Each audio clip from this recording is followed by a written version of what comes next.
ഇനി കോൺസ്റ്റിറ്റ്യൂഷനിൽ മതേതരമുണ്ട് എന്ന് മാത്രമല്ല, ഭാരതീയ ജനതാ പാർട്ടി എന്നാണ് പേര്. ഇന്ത്യൻ യൂണിയൻ മുസ്ലിം ലീഗ് മാതിരി ഒരു മതത്തിൻ്റെ പേര് പാർട്ടിയിലില്ല. അതും പോരാഞ്ഞിട്ട് ഇപ്പോൾ എല്ലാ വിഭാഗക്കാരും ബി ജെ പിയിൽ ചേരുന്നുണ്ട്.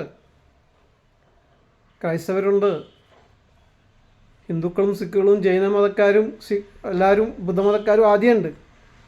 മുസ്ലിങ്ങളും ഇപ്പോൾ ചേരുന്നുണ്ട്, മുസ്ലിങ്ങൾ ജയിക്കുന്നുണ്ട് ബി ജെ പി.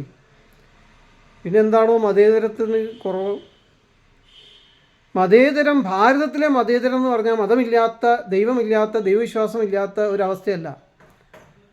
ഭാരതത്തിലെ മതേതരം എന്ന് പറഞ്ഞാൽ എല്ലാ മതങ്ങളെയും എല്ലാ മതത്തിലുള്ളവരെയും ഒരേപോലെ കാണുകയും ബഹുമാനിക്കുകയും ചെയ്യുന്ന ഒരവസ്ഥയാണ്.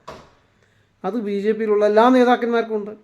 മോദിജി വരെ ചർച്ചിൽ പോയില്ലേ, ബൈബിൾ മേടിച്ചില്ലേ, പ്രാർത്ഥന ചോദിച്ചില്ലേ?